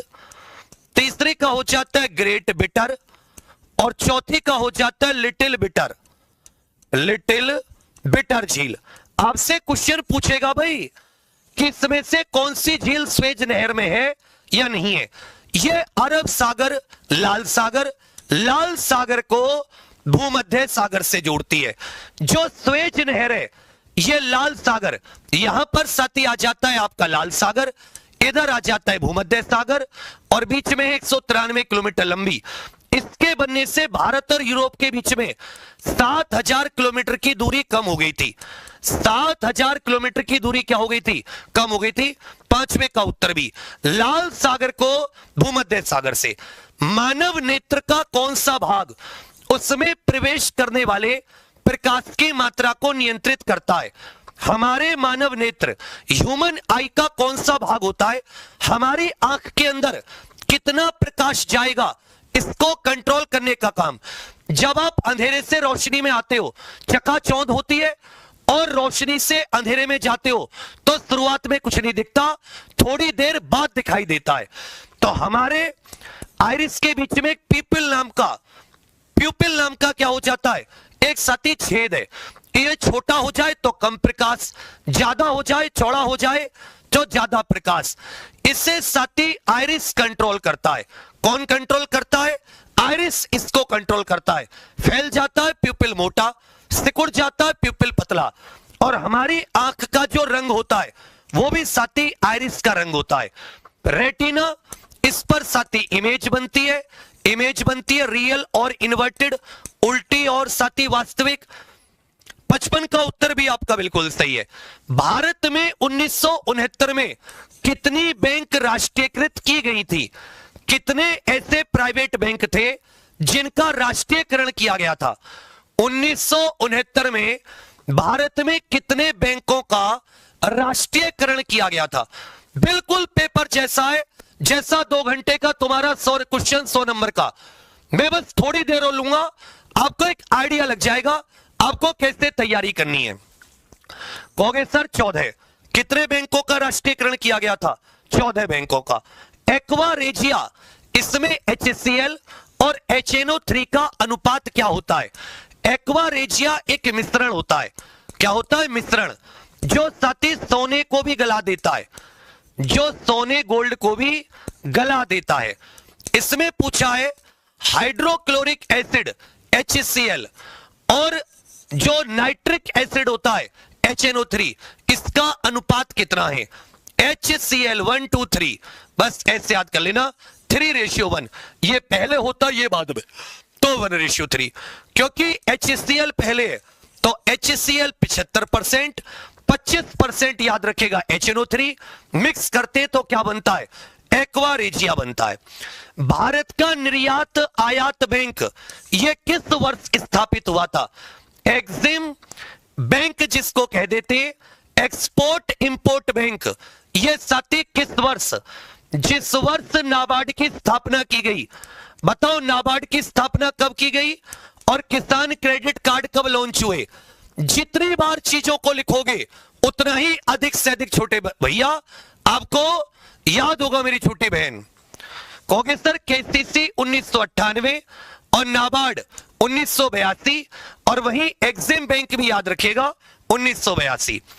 भारत की प्रति व्यक्ति आय पहली बार किसने अनुमानित की थी? 1867-68 की बात है। किस वर्ष? 1867-68 और 20 रुपए प्रति व्यक्ति आय निकली थी। प्रति व्यक्ति की आय कितनी निकली थी उस जमाने में? 20 रुपए पर कैपिटा इनकम। तो पूछे भारत की प्रति व्यक्ति आय पहली बार किसने कैलकुलेट की थी, किसने अनुमान निकाला था? दादा भाई नौरोजी। दादा भाई नौरोजी इन्होंने साथी। पूछा क्वेश्चन नंबर 60, भारत में 1 रुपए के नोट पर किसके हस्ताक्षर होते हैं? क्वेश्चन नंबर लिखकर उत्तर दीजिएगा, बिना क्वेश्चन नंबर के उत्तर मत दीजिएगा बच्चा।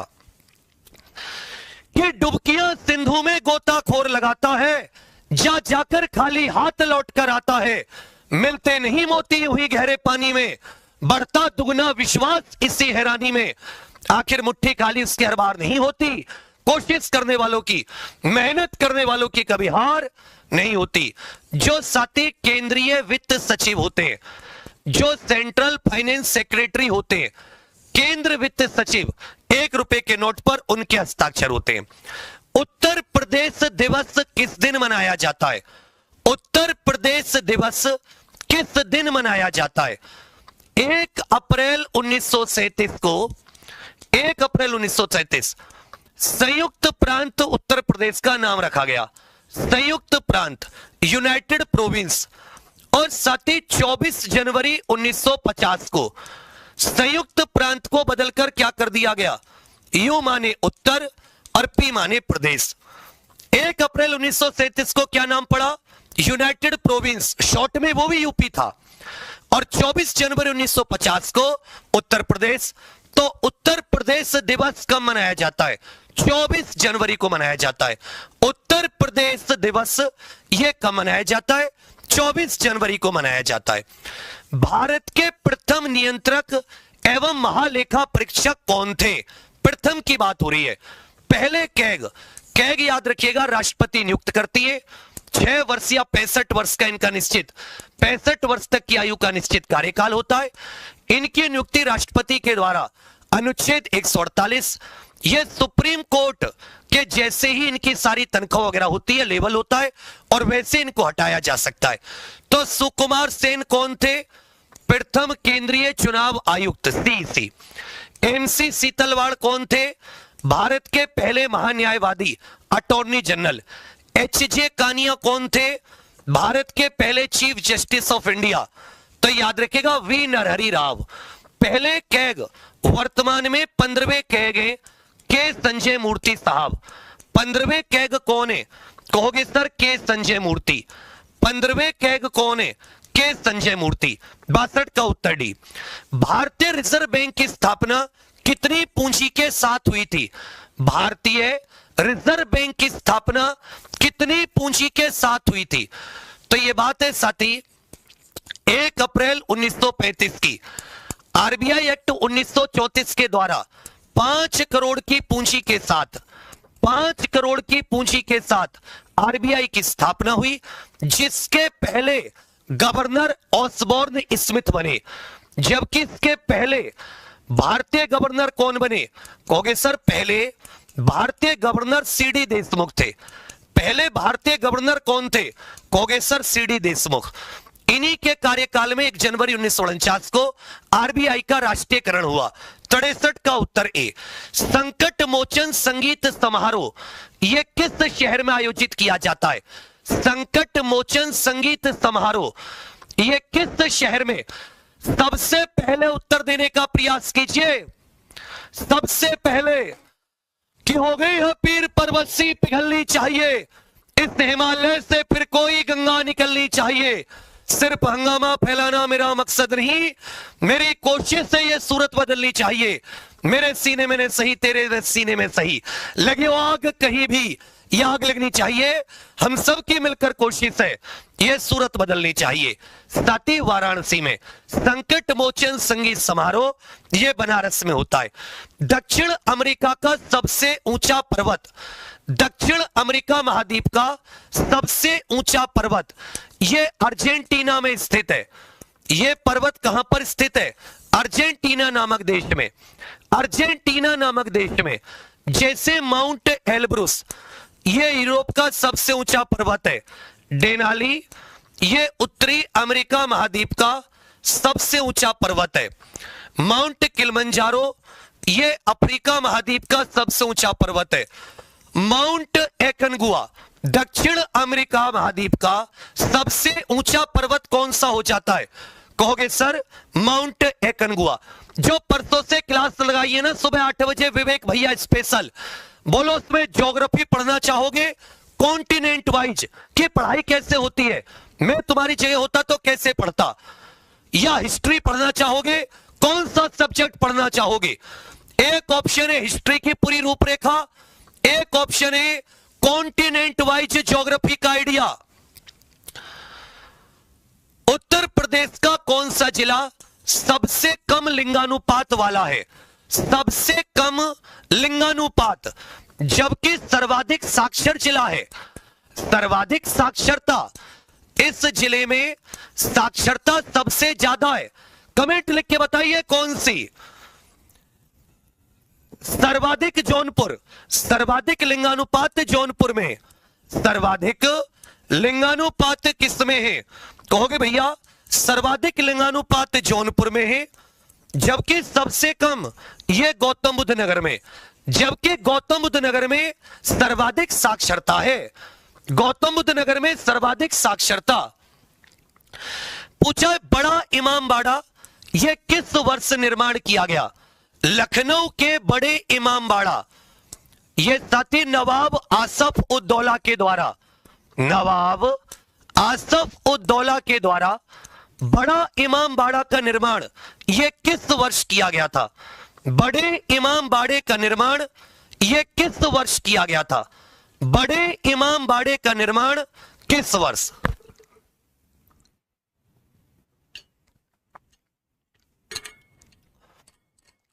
और फिर से कह रहा हूं थ्योरी में 99 रुपए में घर नहीं बिकेंगे, लेकिन एक क्रम पकड़ लोगे तो सबके सब कमेंट्स में अंतिम प्रयास लिख दो। अंतिम प्रयास बैच से सबके सब साथी जुड़ जाना। यहां पर जो नोट्स दे रहा हूं ना लास्ट में दिखाऊंगा, तुम्हें रुके रहना, आनंद आ जाएंगे ऐसे नोट से, आनंद आ जाएंगे ऐसे नोट से। कहोगे सर 1784, 1784। उत्तर प्रदेश के कौन से शहर को हाल ही में UNESCO creative city of gastronomy, अर्थात इसको साथी खान पान का क्रिएटिव सिटी घोषित किया गया है। उत्तर प्रदेश के किस शहर को हाल ही में यूनेस्को के द्वारा क्रिएटिव सिटी ऑफ गैस्ट्रोनोमी घोषित किया है? Creative city of gastronomy. तो याद रखिएगा, उत्तर प्रदेश की राजधानी लखनऊ को, उत्तर प्रदेश की राजधानी लखनऊ नए जीएसटी सुधारों के बाद जो नई जीएसटी दरें ये किस तिथि से लागू हुई? इसमें वर्तमान में जीएसटी की केवल दो दरें, जीएसटी की केवल दो दर, एक 5% और एक 18%। जीएसटी की कितनी दरें? एक 5 और एक 18, जबकि एक विशेष दर भी है तंबाकू आदि या जो महंगे उत्पाद होते हैं 40%। बाकी जो चार थी उनको किसमें समेट दिया गया? दो दरों में। और ये जो नए जीएसटी सुधार है इनको नेक्स्ट जेन जीएसटी कहा गया। क्या कहा गया? Next gen GST. ये 22 सितंबर 2025 से लागू हुए। ये कब से लागू हुए? 22 सितंबर 2025। इनमें से कौन सी ऐसी भौतिक राशि है जिसकी कोई इकाई नहीं होती? इनमें से कौन सी ऐसी फिजिकल क्वांटिटी है जिसकी कोई भी यूनिट नहीं है, कोई भी इकाई नहीं है? मात्र 30 प्रश्न बचे, 30 प्रश्न। देखिए, बल की क्या होती है? न्यूटन। बल की क्या होती है? न्यूटन। दाब की क्या होती है? पास्कल। जबकि ऊर्जा की क्या हो जाती है? जूल। ये जो साथी स्ट्रेन होता है इसकी कोई भी इकाई नहीं होती।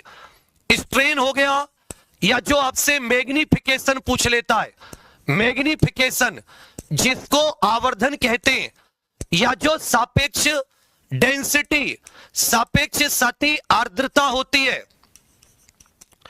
इसकी भी कोई इकाई नहीं होती। 70 का उत्तर ए आपका बिल्कुल सही है। 71। सीआरपीएफ की स्थापना किस वर्ष हुई थी? सीआरपीएफ की स्थापना ये किस वर्ष हुई थी? सीआरपीएफ 27 जुलाई 1939। इसलिए सीआरपीएफ दिवस कब मनाया जाता है? 27 जुलाई को। सीआरपी के नाम से क्राउन रिप्रेजेंटेटिव पुलिस 1949 में नाम बदलकर सेंट्रल रिजर्व पुलिस फोर्स, केंद्रीय रिजर्व पुलिस बल। इसका मुख्य काम क्या है सीआरपीएफ का? केंद्रीय रिजर्व पुलिस बल आंतरिक सुरक्षा को बनाए रखना, आंतरिक सुरक्षा को बनाए रखना, नक्सलवाद के खिलाफ लड़ना और साथ ही कश्मीर में उग्रवाद आदि के खिलाफ लड़ना। यह भारत का सबसे बड़ा अर्धसैनिक बल है। आपसे पूछे भारत का सबसे बड़ा अर्धसैनिक बल कौन सा है तो कहोगे सीआरपीएफ। पूछा संयुक्त राष्ट्र मानवाधिकार परिषद का मुख्यालय यह किस शहर में स्थित है? संयुक्त राष्ट्र मानवाधिकार परिषद। बहुत बहुत इंपॉर्टेंट क्वेश्चन रह गए। मैंने जैसा सिलेबस है तुम्हारा होमगार्ड का, हर एक टॉपिक से पेपर बनाने की कोशिश की है आज, हर एक टॉपिक से। तो देखिए, यह साथी 15 मार्च 2006 को स्थापना हुई थी। इसमें 47 सदस्य होते और सबका कार्यकाल 3 वर्ष होता है। कितना वर्ष? 3 वर्ष। जिनेवा स्विट्जरलैंड में इसका हेडक्वार्टर है। यूएनएचआरसी का हेडक्वार्टर जिनेवा स्विट्जरलैंड में है। 72 का भी। टिकटॉक की मूल कंपनी का नाम बताइए। याद रखिएगा, झेंग यिनमिंग। झेंग यिनमिंग के द्वारा, झेंग यिनमिंग के द्वारा इसकी स्थापना की गई थी। टिकटॉक की मूल कंपनी कौन सी है? यह सोशल मीडिया से क्वेश्चन पूछा है मैंने, सोशल मीडिया से क्वेश्चन। बहुत बढ़िया बेटा। टेस्ट सीरीज की कोई दिक्कत हो तो यहां पर 80 वाले नंबर पर व्हाट्सएप कर दीजिए। और एक चीज और आप लोगों को बता दूं कि बच्चा, जो जीके की किताब है होमगार्ड स्पेशल 22 नवंबर को लॉन्च है। आज से 12 दिन बाद 22 नवंबर रात को 9 बजे ये होमगार्ड पॉकेट बुक, सामान्य ज्ञान home guard pocket book cash on delivery Flipkart पर लॉन्च करेंगे। टिकटॉक की मूल इकाई ये बाइट डांस है। जो टिकटॉक की मूल कंपनी है उसको बाइट डांस कहा जाता है। बाइट डांस के अंदर ही टिकटॉक आती है। झेंग यिनमिंग इसका संस्थापक है। भारत में साइबर अपराध हेल्पलाइन नंबर बताइए। भारत में साइबर अपराध हेल्पलाइन नंबर क्या है? भारत में साइबर अपराध हेल्पलाइन नंबर बताइए। साइबर अपराध हेल्पलाइन 1091, ये बालक के लिए हेल्पलाइन। 1090 महिला, 181 भी महिला सुरक्षा। 1930 जो है ये साइबर अपराध हेल्पलाइन नंबर है। 1930 क्या है? साइबर अपराध हेल्पलाइन नंबर। गुलिवर ट्रेवल किताब किसने लिखी है? गुलिवर ट्रेवल्स करके किताब साथी किसने लिखी है? Gulliver travel. जैसे चार्ल्स डिकेंस, इन्होंने क्रिसमस कैरोल किताब लिखी है। कौन सी किताब लिखी है? बहुत ही फेमस क्रिसमस कैरोल करके किताब लिखी है। पूछे गुलिवर ट्रेवल या गुलिवर की यात्राएं, इस नाम से किताब किसने लिखी है? तो यात्रा आप स्विफ्ट डिजायर कार में करते हो। भाई यात्रा आप किस में करते हो? कहोगे सर स्विफ्ट डिजायर कार में। 75 का उत्तर भी आपका बिल्कुल सही है। अंतरराष्ट्रीय समुद्री संगठन का मुख्यालय ये किस शहर में स्थित है? अंतरराष्ट्रीय समुद्री संगठन का मुख्यालय 1948 में स्थापना हुई है। इंटरनेशनल मैरीटाइम ऑर्गेनाइजेशन की स्थापना 1948 में। अंतरराष्ट्रीय समुद्री संगठन जैसे जिनेवा WHO का हेडक्वार्टर है, WTO का हेडक्वार्टर है, न्यूयॉर्क संयुक्त राष्ट्र का हेडक्वार्टर है, यूनिसेफ का हेडक्वार्टर है, पेरिस में यूनेस्को का हेडक्वार्टर है। पेरिस में किसका? यूनेस्को का। अंतरराष्ट्रीय समुद्री संगठन का हेडक्वार्टर लंदन में। कहां पर है? लंदन में। जिनेवा बता रहे हो? जानलेवा कर दूंगा। भारत में सबसे अधिक शहरी आबादी वाला राज्य, इनमें से ऐसा राज्य बताइए जहां पर शहरी आबादी सबसे ज्यादा है। भारत में कुल शहरी आबादी वाला ये ओवरऑल यूपी के बाद में सेकंड स्थान पर आता है। ओवरऑल जनसंख्या में सेकंड स्थान पर, कुल जनसंख्या में यह सेकंड स्थान पर, जबकि महाराष्ट्र कुल नगरीय जनसंख्या में पहले स्थान पर आता है। राष्ट्रीय पर्यावरणीय अभियांत्रिकी अनुसंधान संस्थान यह किस शहर में स्थित है? राष्ट्रीय पर्यावरणीय अभियांत्रिकी अनुसंधान संस्थान। बस 20 प्रश्न और बचे, तुम्हें पूरा पता चल जाएगा कि कितने क्वेश्चन आ रहे हैं। बस 10 मिनट और रुक जाओ बच्चा। यह याद रखेगा नागपुर में स्थित है राष्ट्रीय पर्यावरणीय अभियांत्रिकी अनुसंधान संस्थान। N से नीरी, N से साथी, नागपुर। इनमें से कौन सा रोग जीवाणु से होता है? इनमें से कौन सी ऐसी बीमारी है जो जीवाणु के कारण होती है, बैक्टीरिया के कारण होती है? इनमें से कौन सा रोग जीवाणु या बैक्टीरिया के कारण? इन्फ्लुएंजा, डेंगू और एड्स ये वायरस या विषाणु के कारण। जबकि ट्यूबरक्लोसिस जो है हर साल 24 मार्च को अंतरराष्ट्रीय टीबी दिवस मनाते। 79 का उत्तर ए। इनमें से कौन सी एक निष्क्रिय गैस है, नोबल गैस है, जो किसी के साथ अभिक्रिया नहीं करती? जो किसी के साथ अभिक्रिया नहीं करती, जो किसी के साथ अभिक्रिया नहीं करती और ब्रह्मांड में हाइड्रोजन के बाद में सबसे ज्यादा यही पाई जाती है। ऑक्सीजन का एटॉमिक नंबर 8, नाइट्रोजन का 7, हाइड्रोजन का 1, हीलियम का 2। ये जो साथी हीलियम गैस है ये ब्रह्मांड में हाइड्रोजन के बाद सर्वाधिक पाई जाती है। हीलियम निष्क्रिय गैस है। हीलियम किसी के साथ रिएक्शन नहीं करती। 80 का उत्तर सी। 80 का उत्तर सी। 81 चहलगानी प्रथा की शुरुआत किसने की थी? 40 योग्य तुर्क सरदारों का समूह, योग्य तुर्क सरदारों का समूह, यह प्रथा किसने शुरू की? जबकि चहलगानी का विनाश किसने किया? तो चहलगानी का विनाश यह बलबन ने किया। चहलगानी का विनाश किसने किया? बलबन ने। जबकि इसको चलाया किसने था? इल्तुतमिश ने। इल्तुतमिश ने इसके अलावा इक्तादारी व्यवस्था भी चलाई थी। इसने साथी जीतल और टंका ये दो सिक्के भी चलाए थे, जीतल पीतल का और टंका चांदी का। 81 का उत्तर भी पूछा। पहला वीडियो गेम किसने बनाया था? वीडियो गेम के आविष्कारक पूछा है। क्या पूछा है? वीडियो गेम का आविष्कार किसने किया था? दुनिया का पहला वीडियो गेम या वीडियो गेम का आविष्कारक किसको कहा जाता है? स्टीव जॉब्स, इन्होंने एप्पल कंपनी की स्थापना की थी। बिल गेट, इन्होंने माइक्रोसॉफ्ट की स्थापना की थी। चार्ल्स बेबेज, इनको कंप्यूटर का फादर कहा जाता है, कंप्यूटर का जनक। एक साथी राल्फ एच बेयर करके व्यक्ति थे। कौन? Ralph H Baer. दो बार नाम बोलो। एक व्यक्ति थे राल्फ एच बेयर, उन्होंने दुनिया का पहला वीडियो गेम बनाया था, दुनिया का पहला। चौखंडी स्तूप कहां स्थित है? चौखंडी स्तूप यहीं पर साथी धमेक स्तूप है। ये वो स्थान है जहां पर धर्म चक्र परिवर्तन अर्थात महात्मा गौतम बुद्ध जी ने अपना पहला उपदेश दिया था। चौखंडी और धमेक स्तूप कहां पर स्थित है? चौखंडी और धमेक स्तूप कहां पर स्थित है? याद रखिएगा, सारनाथ में स्थित है। सारनाथ उत्तर प्रदेश, वाराणसी के निकट। यक्षगान ये किस भारतीय राज्य की लोक प्रस्तुति है? ये किस भारतीय राज्य का लोक नाट्य है? कौन सा? यक्षगान किस भारतीय राज्य का? कर्नाटक, महाराष्ट्र, असम, गुजरात। गुजरात में याद रखेगा साथी भवई करके एक लोक नाट्य हो जाता है।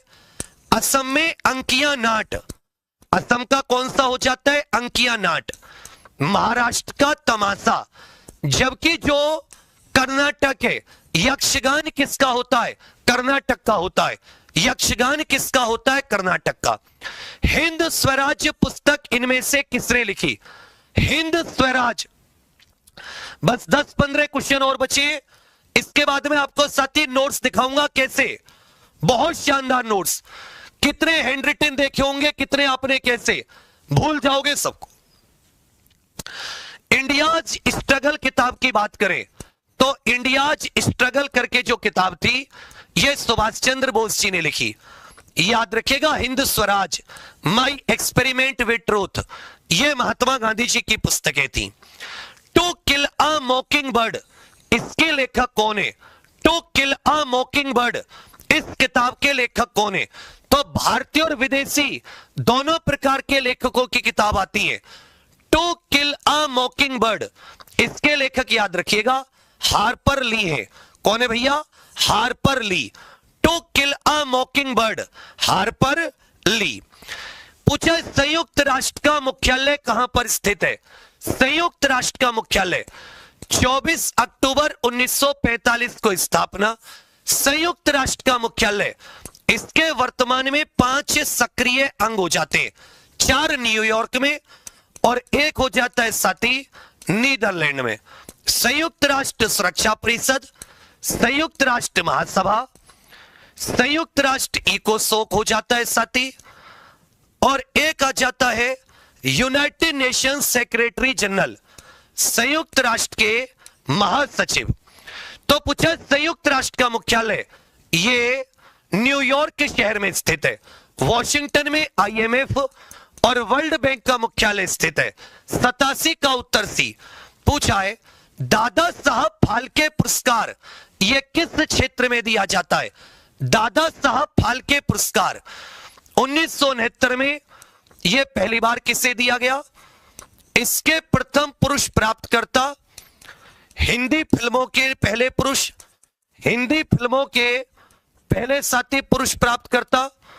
और 2023 के लिए किसको मिला? हाल ही में 2023 के लिए मलयालम फिल्मों के एक्टर मोहनलाल जी को मिला है।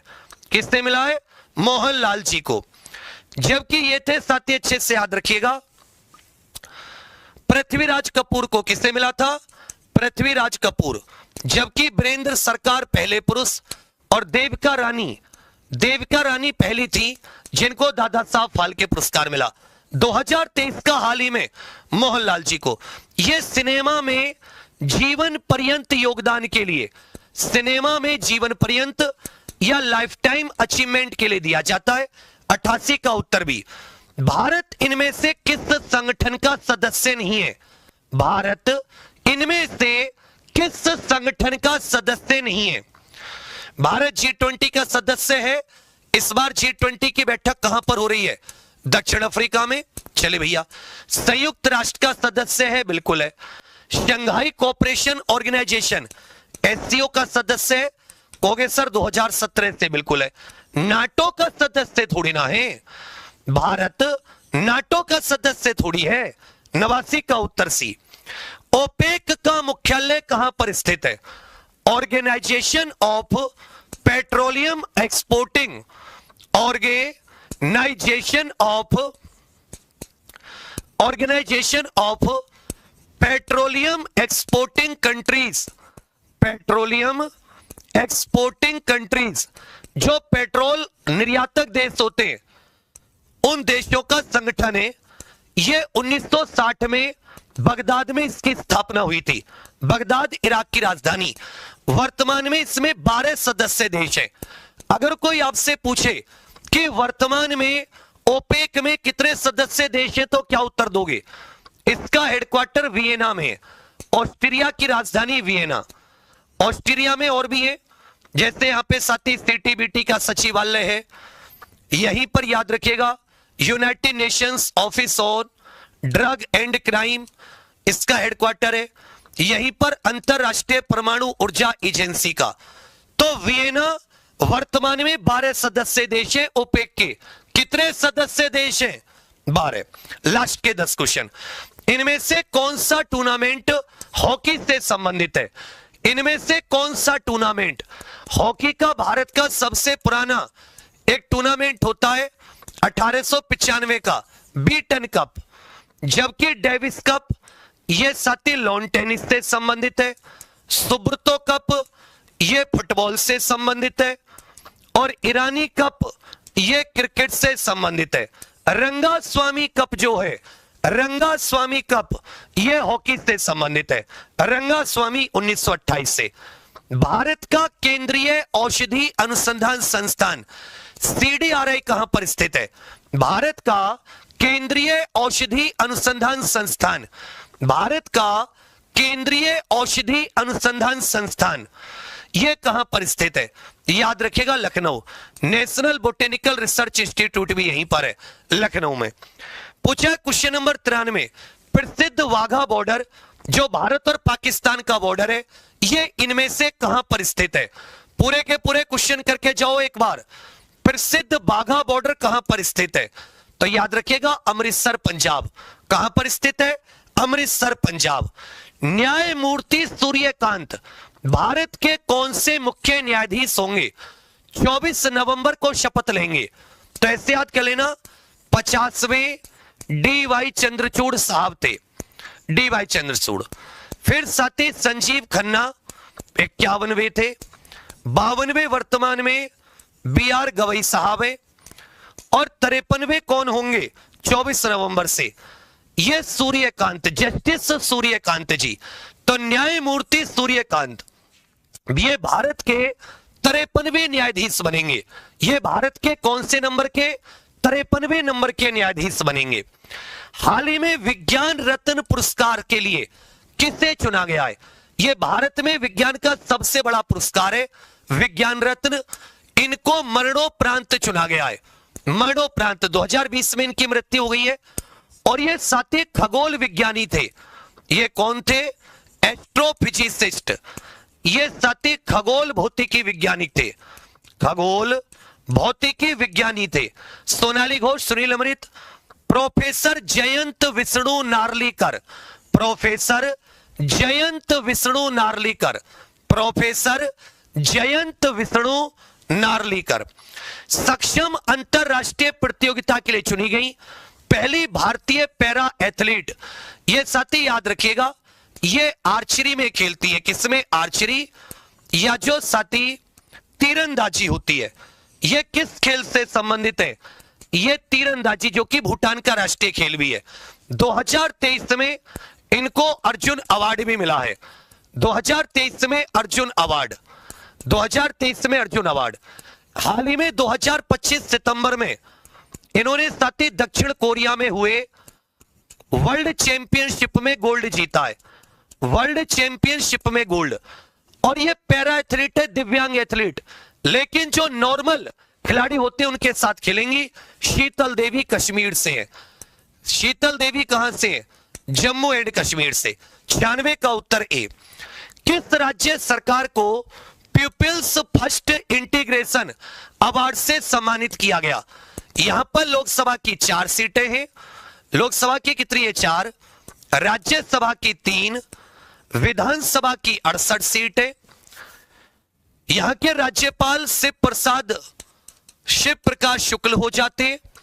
राज्यपाल कौन है? शिव प्रसाद शुक्ल। जबकि मुख्यमंत्री कौन हो जाते हैं? सुखविंदर सिंह सुक्खू कुछ करके नाम है। तो पीपल्स फर्स्ट इंटीग्रेशन अवार्ड से इलेक्ट्रॉनिक मंत्रालय ने हिमाचल प्रदेश को सम्मानित किया है। किस राज्य को सम्मानित किया है? कहोगे सर हिमाचल प्रदेश को। क्यूएस वर्ल्ड यूनिवर्सिटी रैंकिंग में किस भारतीय संस्थान ने पहला स्थान हासिल किया है? क्यूएस वर्ल्ड यूनिवर्सिटी रैंकिंग, यह विश्व के सभी विश्वविद्यालयों की रैंकिंग। पहला स्थान अमेरिका के एमआईटी कॉलेज का आया है। पहला स्थान पूरे विश्व में एमआईटी अमेरिका। भारत में सबसे 59वें नंबर पर आईआईटी दिल्ली है, जबकि टॉप 100 में केवल 2 है। 71वें नंबर पर आईआईटी मुंबई है। तो भारत में अगर हम लोग टॉप स्थान देखें, ओवरऑल 59, आईआईटी दिल्ली। तो भारत में तो टॉप है ना, ओवरऑल 59, भारत में टॉप आईआईटी दिल्ली 59वां, जबकि मुंबई का 71वां। किसे रक्षा लेखा महानियंत्रक नियुक्त किया गया है? रक्षा लेखा महानियंत्रक नियुक्त किया गया है। रक्षा लेखा महानियंत्रक होते जो डिफेंस अकाउंट के हेड होते, जो रक्षा मंत्रालय के अकाउंट होते। याद रखिएगा, विश्वजीत सहाय। विश्वजीत सहाय भारत के थल सेना प्रमुख, वायुसेना प्रमुख और नौसेना प्रमुख के नाम बताइए।